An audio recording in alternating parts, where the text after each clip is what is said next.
Hey guys, it's your girl Sade Emoni, and you are now watching Beneath the Surface on Surface Town.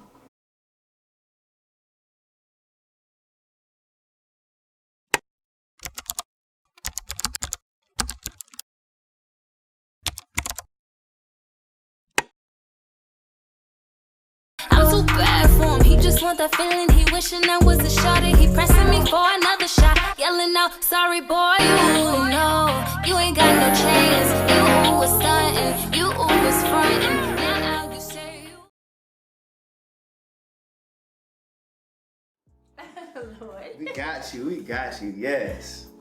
So how are you doing, Miss Sade Emoni? Oh, you pronounce my name right? Of course, what you No, you'd be mean? surprised. You'd be like Emoni, Sade, Sadie.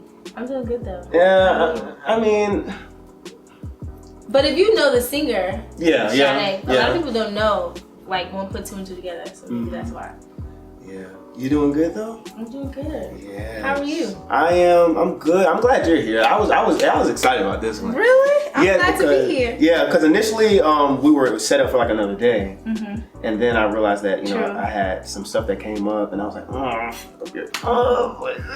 That was actually better for me though. Really? Yeah. Because I had something that night, so I was like, I hope I don't. And figuring out about this Atlanta traffic, that would have been bad. So it worked out for the better. Great. I'm glad you are here. Hello, everyone. Is yours truly, Rick. You are watching Beneath the Surface. We have the beautiful Sade Emoni in the building, all the way from New Jersey. Yes. This is a trip. Yeah. I'm so happy to be here though. Did you get down to Atlanta safe? I did. I had a connect flight, so that was a little annoying. But it was good. It was smooth. Okay. Do you like flights? I don't have a problem with them. Okay. I've never been on a plane. Are you serious? No. I was just talking to my cousin about this last night. Are you serious? Yeah. I mean, it's like on my, to-do thing. But anytime I would go like out of state, You would just drive? We would drive. Oh Lord. Because we would be trying to save money and stuff, so we never took a plane. The drive from like Atlanta to Jersey, I think, is like 17 hours. 17. Yeah, it's mad. Yeah, we've never driven that far because I'm from Indiana. Oh, okay. So the furthest we've driven is like Michigan. So that's like what? 11, 12. That's too. Yeah, that's still. That's mad long. Yeah. And we wouldn't stop either. You went where? We wouldn't stop either. Like not even take a rest? I mean, we Or a would rest stop stop? like use the bathroom. A Then hotel? we would hop. No. Because then it's like you kind of have that urgency to get there. So you That's kind of delayed a little bit. yeah. That's true. Now I'll stick with the plane. So what brings you down to the dirty South? So the A3C festival. Okay, so that's the reason why you're here. Yeah. Okay. Well, originally I wanted to try to get on one of the stages, but I didn't realize I missed the cutoff for like the competitions and stuff they be having.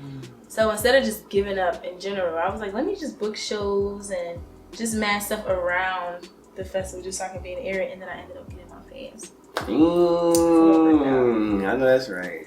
So you're from New Jersey. Tell me how it is there from a guy that's never been there. Jersey is like, okay, so it's super close to New York. So you do have that like real up north vibe going on, but I feel like Jersey isn't as busy and as fast as New York. Okay. It's like New York, but way more chill. Okay. You know what I mean? So we have our artists and but I feel like a lot of things close down early. Like New York, things will be open at like 5 a.m. It depends on what part you're in Jersey. In Jersey, like 1:30, 2 o'clock, everything shut down where I am. So it's cool. It's just more relaxed and more chill, but still close enough to get in the busy city. Right. You know what I mean? How's the music scene up there? The music scene is dope. Like I feel like even though I've been singing all my life, I feel like I've been getting more in the music scene in Jersey now. Because when I first would start like performing, I was on like a college tour, but it was based in New York. You know what I mean? And now I'm starting to see, I feel like Jersey's indie artist scene is a lot of like Afrocentric vibes. Okay, yeah. Like real, like if you can start singing an Outkast song, Andre 3000 song, and they'll know all the words. Like they're very like once you're done performing, they have their head wraps. So it's different parts. It's different parts of Jersey, but I do feel like the people that are getting busy, like we do have a heavy Afrocentric vibe to us down here. Mm-hmm. Now you started in the church, right? Yes. Yeah, you started singing in the church. I in quartet gospel too, not even contemporary. So quartet is like, you got 3 background singers, sometimes a 4th harmony background singer, and then you have your leader, and it's very like hand clappy, sing, flat foot harmony. Okay. You know what I mean? Yeah, my dad's side is heavy into gospel music. Like all the way back to my great grandfather, he had his own quartet group. Then my grandfather started his own quartet group with my dad, and then I started my own quartet group with my sister and my cousins. So the church is like how I've got my ear, how I got comfortable performing in front of people and everything. Now, how was your mom with all that talent? Everybody always asks about my mom. So my mom can't sing to save her life. And sometimes I feel so bad because every now and then she be like, when I was younger, like I was singing. We were like, no, you wasn't. Shout out, Mom. We love you. We love you, Mom. She got an ear though. She know when you off. Okay. But yeah, she ain't gonna be able to tell you what you should be on. But she know when you off. So you started a group, you said, with your cousins. Yep, gospel. How did that go? What happened with that? So we all knew how to sing, but I think some of us wanted to sing more than others. Like my cousins are very talented. My sister's super talented too. And it was cool, but after a while, like they didn't want to rehearse. It was like, oh God, we gotta rehearse. And meanwhile, I'll be excited, like, come on.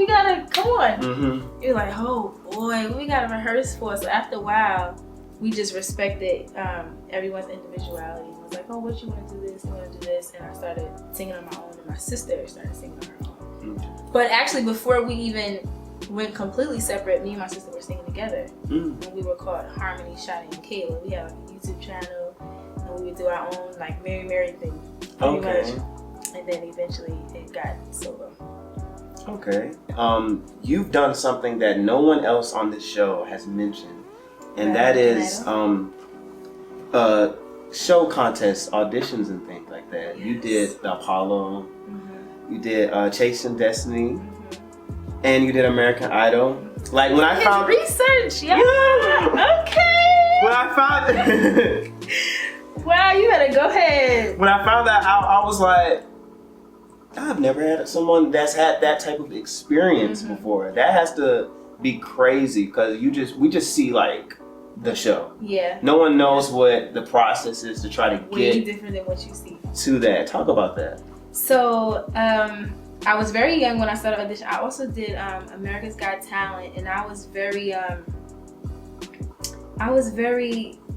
still ambitious, but I feel like I was more so into the auditions then, because now I like the idea of an audition is just like, oh God, I don't want to do it, because people don't realize how much pressure it is.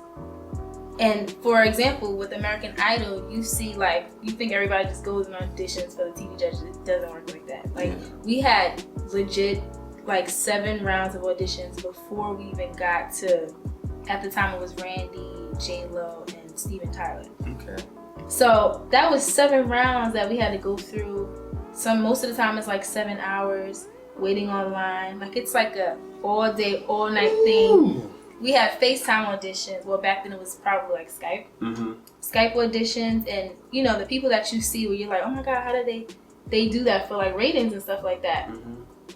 So when it was time for the TV judges, that pressure, that experience in general is filled with pressure because there's so many cameras. And also what I noticed, they want you to have a really, I don't want to say dark story, but they want you to have a heavy story.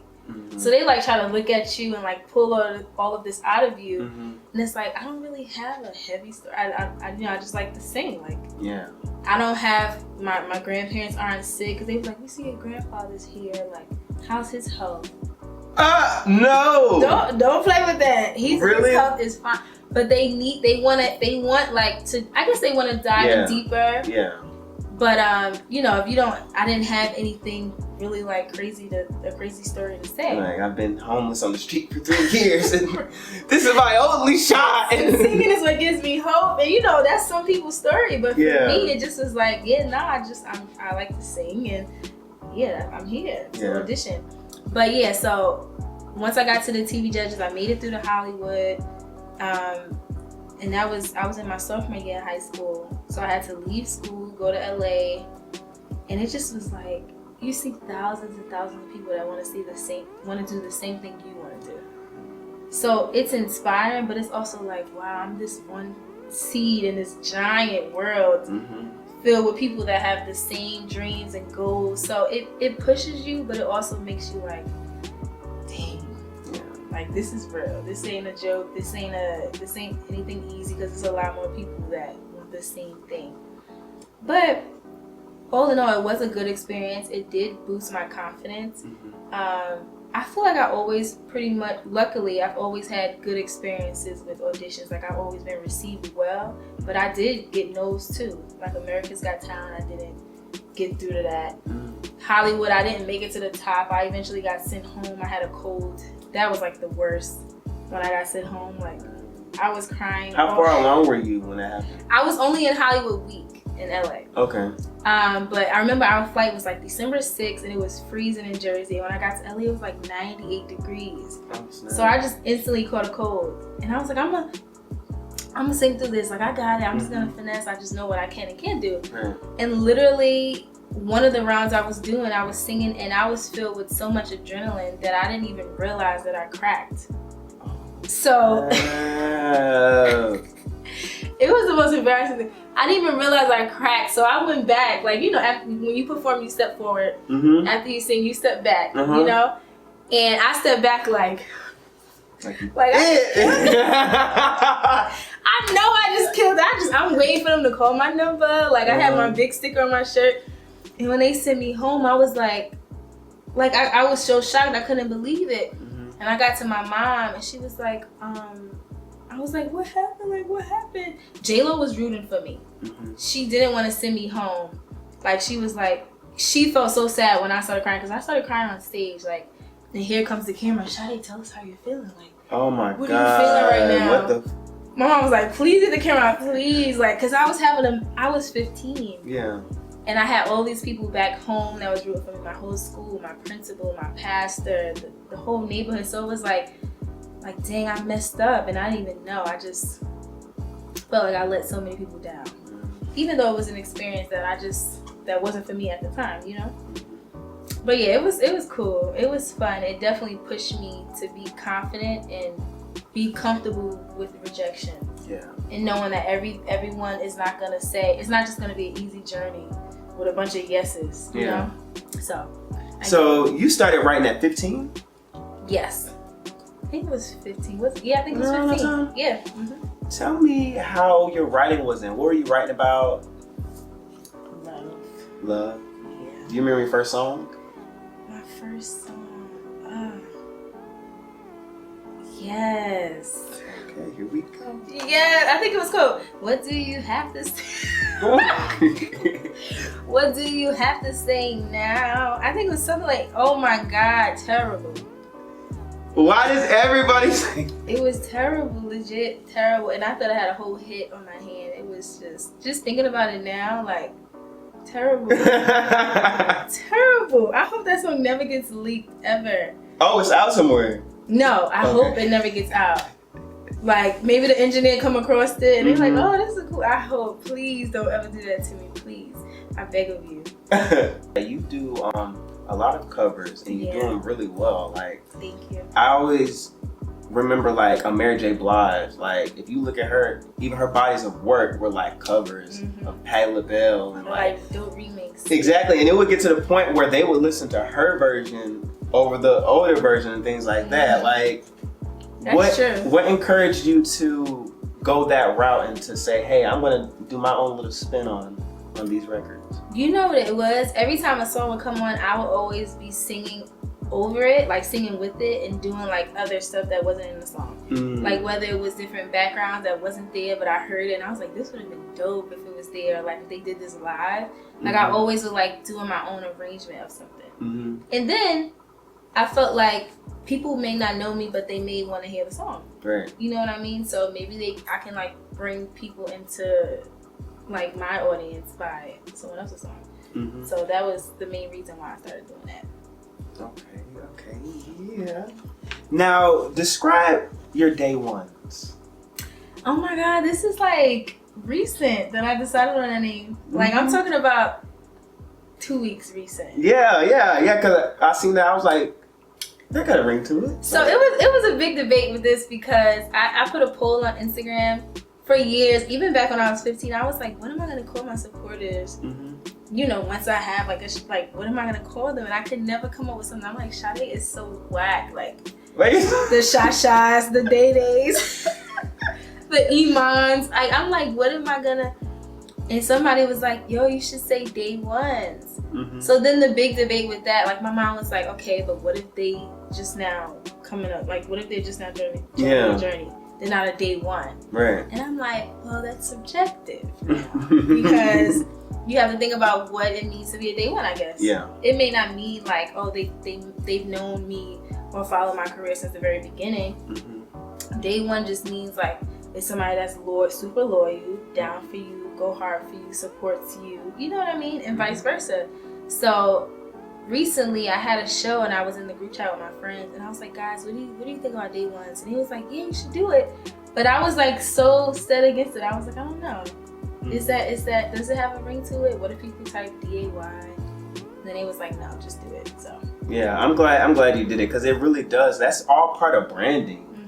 And for you to come up with that and decide on that, I was like, yeah, that's fire. Yeah, somebody DM'd me that. Really? Yeah, and I was like, okay, maybe. I was like taking a bunch of submissions. But yeah, that one stuck. I'm glad you like it. Yeah, I like it. Because I was doubting it. I really was. I don't know. I'm glad you went with it because it's really good. Now, I'm going to take you back a little bit. Okay. 2017. You released your first project, 222. Yep. That's your birthday? Yep. So you are Aquarius or a Pisces? I'm on the cusp. I'm a Pisces. On the cusp. Okay. Right. It's close, but it's Pisces. Yes. Yeah, because I'm compatible with Aquarius. I don't know how I am with Pisces. What's your sign? Gemini. What? You said what? I don't want to say it again. I feel like I'm compatible too, but the funny thing is Pisces are not supposed to be compatible with Geminis. I don't know if it's because I'm on the cusp in the Aquarius thing. Like I don't know, but I got a few friends that's Geminis. Yeah. We're not even gonna go into that. We're gonna stay on topic. 222. Now you released that project. I want you to take me back to that time. Take me back to the process, how the project came about. Okay. What was your mental during that time in your life? So around that time, I was like praying for some sort of direction, I guess you can say, for the project because I really didn't know what I wanted to talk about. And this is strange, and I don't claim this anymore, but back in the day, I felt like I can only write when I was super sad. Or like, either super sad or just angry and like in my bag, like, I'm about to. And then in that time, I was just like, nobody was getting on my nerves. Like, I was pretty happy. So I was like, oh my God, what do I write about? Because it's just not flowing naturally, you know? And then all of a sudden, I just started seeing 222 everywhere. Like, when I checked the time, it was 12:22. If somebody was like, did you ever send that email? I'd be like, I did. I'll tell you when I sent it, it'd be like 222. Or it was just like weird stuff. Like, license plate would just say 222. I look at a building. I'm like, why do I I know my birthday's coming up. Like, we get it. Why do I keep seeing this? And then I started, I Googled it. And I started like learning about the star numbers, I guess. And it was saying like 222 just represents like it means to stay on whatever path you're on, but just go for it full force. Like you're on the right path, just go for it. like just lunge and go forward. So I was like, okay, that's dope. And then I did more research on 222, and it came up, it was an area code somewhere in Africa that's dealing with like women's rights and the inequality and stuff like that, the inequality. And I was like, oh my God, okay. So it just started like piecing together. Like, okay, 222 is my birthday. I can write about what makes me me right off bat. Then when it came to, it had something to do with women and like fighting for women's rights and all that stuff. I was like, okay, I can have songs just like that will empower women. Like all these things. And I was like, maybe this is just what I'm supposed to do with it. And I dropped it on 222 just to like add to the thing. Yeah. Now, who were you working with on the production? So I did get a lot of, okay, so there's a few producers in Jersey, really talented people, really dope musicians. You have Dave Drake, you have Dre, who's an awesome bass player. Shout out. Yes. And a lot of the other beats I found on YouTube. Okay. Yeah, like just found it on YouTube, hit the producer up, did what I had to do to get the rights to the track. And yeah, don't sleep on YouTube. Oh yeah. Don't sleep. You will be surprised. Oh, and I also worked with AM and Rich Weirdo. Okay, shout out. They're also producers in Jersey. Super dope. Okay, now some tracks that stood out to me was Always. Okay. I really like that one. You was taking me somewhere else with those vocals. No, really. Like that one. I like Late Night Text. Okay. And funny story with Late Night Text. Okay. Late Night Text had a track originally. Long story short, something happened with the track and the production. We weren't able to use it by my deadline. Like the track just wasn't ready by the deadline. And I had to find a whole new beat on YouTube and like rearrange the song. This was like a week before the project was supposed to drop. No. And I literally re-recorded Late Night Text, and I was like, the vibe is just not the same. Like this ain't the beat, but it worked. You know, I made it work. But yeah, the original track I was so in love with, it just didn't work out. So, but the track ended up turning out really good. I like it. It fitted, right? Would you ever release the other version? Probably not. Cause like, what for? Yeah. You know, I may play it, but I probably would never actually like do an official release. It could be like you know how like some artists do like an alternate live version. Something oh, that's like true. I didn't think about that. That's true. Maybe, but you know what? I don't want to say this, but when I release music, I think a lot of artists feel this way. Like after a while, we be like, yeah. Like I don't even want to hear those songs, you know? Yeah, I feel you on that one. Now you have a track on there called Deep Down. Yes. Which was, I want to talk about your vocal arrangement on that, because you were playing with your vocals a lot. Not a lot of artists can do that, first of all, so I commend you for that. Thank you. I wanted to ask you, how do you specify your ad-libs and things like that? Because I know, for instance, Michael Jackson, I was watching a documentary about him, and I found out that he actually would specifically put his ad-libs here and here. Like he would listen to a song over and over. Yeah. And he was like, okay, I'm gonna do a run there. Okay, I'm gonna do a little ad-lib there. Are you like that, or you do kind of just go off of how you're singing? Yeah, so for me, I'll do like 20 takes. Okay. I'll do 20 takes and I'll just freestyle through the entire track. And then I'll listen back and say, okay, I like this ad-lib, I'm gonna pull this one. This one sounds pretty cool, but I'll put this one here. But I'll freestyle and flow with it and then just see what happens naturally. And then I'll go back, I'll listen to it once I place them all together. And then I'll go back and re-record it like on purpose now. Okay. But it's always a million different options, and I just will take like one little thing from this take, one little thing from this take, you know. Now that music video, who directed it? How was that experience making that music video? So the music video was fun. That was Fontaine Vision. Shout out to Fontaine Vision. We actually wrote the video treatment. Me and my team wrote the video treatment, and we brought it to the videographer. And then, you know, we wanted to shoot in Atlantic City, which is in Jersey, cool little boardwalk scene. And they just helped bring the vision to life. We was on set from like 1 p.m. to like 3, 4 a.m. Oh, wow. So like it was a long day. Cause sometimes people will, you know, like, oh, we're gonna shoot the rest another day or tomorrow. We just did the whole thing that day. It was pretty fun. That was my first music video. Yeah. I had did like cover videos in YouTube, but that was my first like, okay, we're on set. They got the lights, we in the ocean. You know what I mean? Like it was like the real thing. So it's fun. I was a little nervous. It turned out good. Yeah. Thank you. So looking back on 222 in 2019, what goes through your head during that era of your life? 222. I definitely feel like I was in a place. I don't want to say I was lost, but I feel a lot more grounded right now. Like I feel more in my purpose now, and more fearless than the 222 era. 222, I feel like I was kind of like just going with the wind, like, oh, universe, speak to me, you know, oh, I see 222. And now it's like, this is what I feel, this is what I want to express. Like, it's like a different ball game now. So it's like a little more intentional. Yeah, it's more intentional. Yep, that's perfect word. Okay. So I want to talk about, we're going to get to doing the most. Oh. We're going to get to that. Okay. But there was a time frame between that era of promoting 222 and all that, and the release of Doing the Most. Right.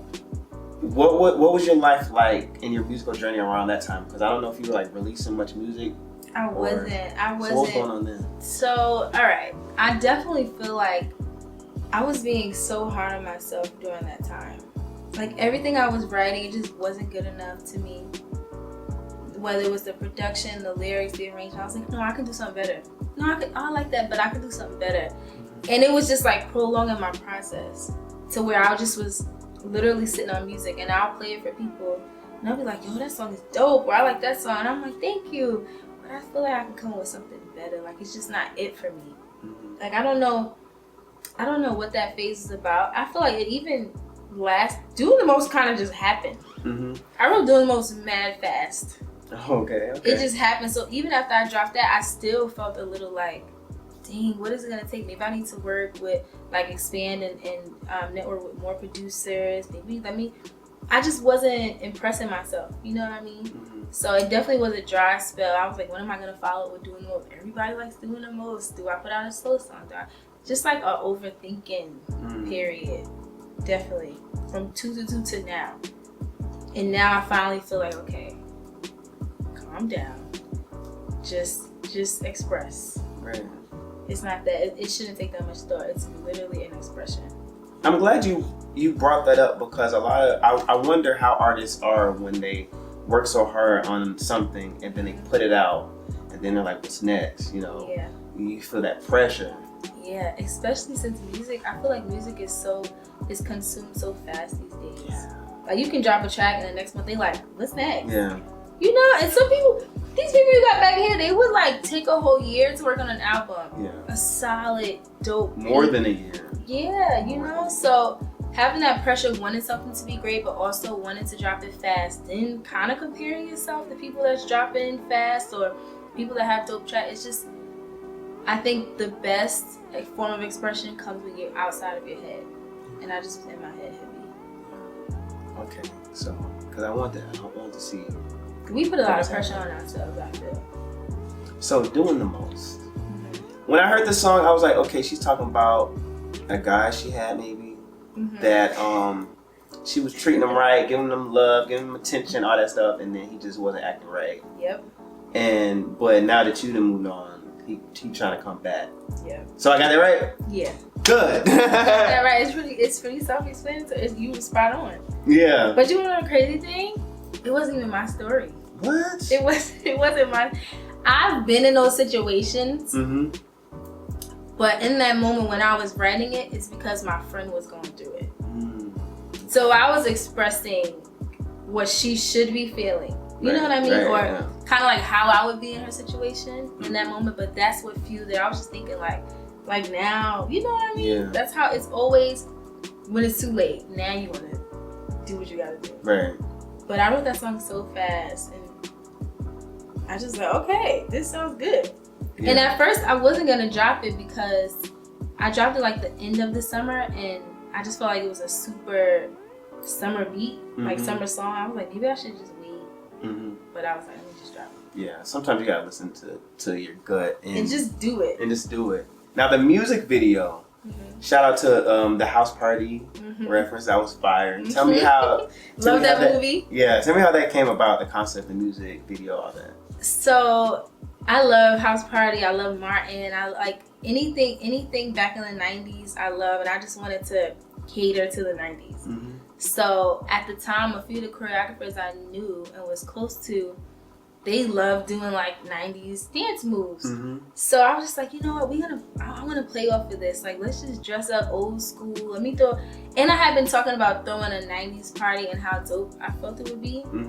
So I was like, let's just shoot the video. I was actually at the party. Yep. That is dope. Yeah. And that's literally what we did. And the funny thing is, we came so late to my house party because we were shooting on the beach for so long. But people still was there and still showed up. Did they know, or was y'all? No, they knew it was a video. Okay. I was like, come in 90s gear, we gonna turn up, but we also gonna shoot the video. Yeah, that seemed like that would be the easiest way to get people, right? Yeah. Kill two birds with one stone. And still have a good time, so it was fun. Shout out to Terrell Hicks. Shout out. Did you peep her in the video? No. From Belly? No. That was my mom. I've seen Belly, but like when I was really young. Yeah, she was also in. Oh, that was your mom? You're talking about A Bronx Tale? Yeah. Huh? You saw A Bronx Tale, that movie? I think so. These are like throwbacks that I know, like we've So she was the one in the video that had came in and. Okay, yeah. Sade! Yeah. I was like, yeah.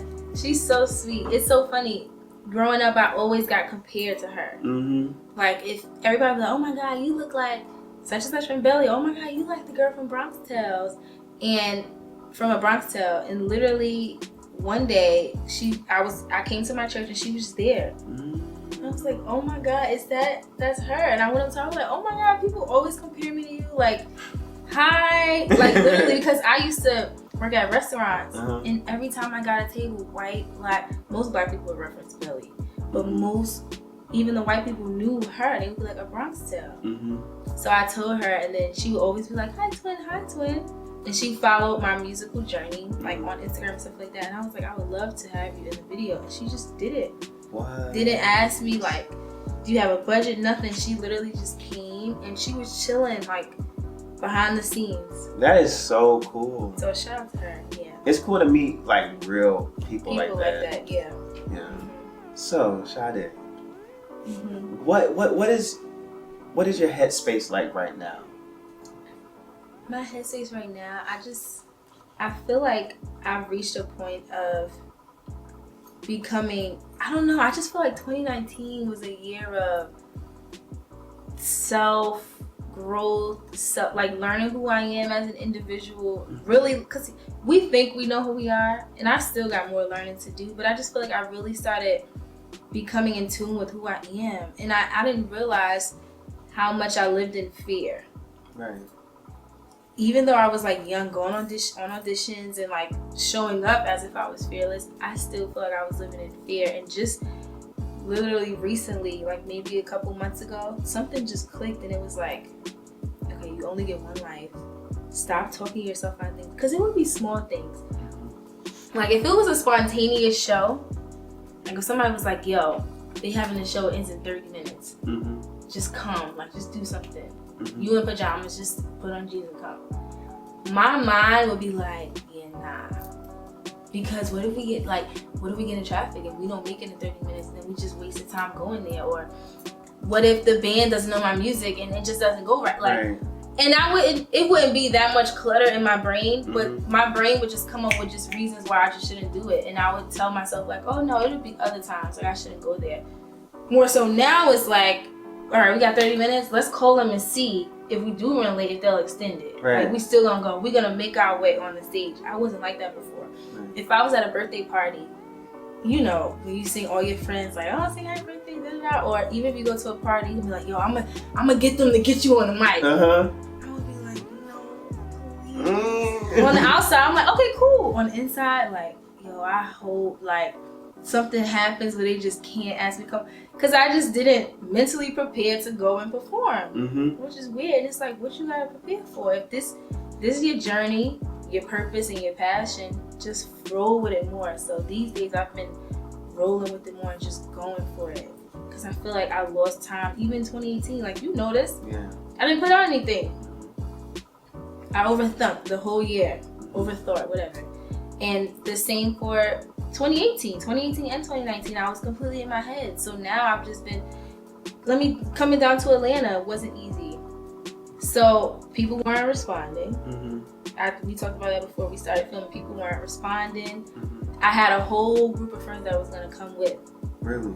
Everything started going wrong, but they just no longer could come, right? My homegirl, who's also a photographer, and she also designs most of my outfits I'm performing. Something happened last minute where the schedules wouldn't allow her husband to like switch work to watch the child, so she just couldn't come. She really wanted to come, she couldn't come. I came out here by myself. Wow. My first time down here. Old Sade would have been like, I'm just gonna call him and just cancel it because it's just not meant to be. Like, I'll go when it works out more perfectly, you know? And now I'm just like, I'm just gonna go.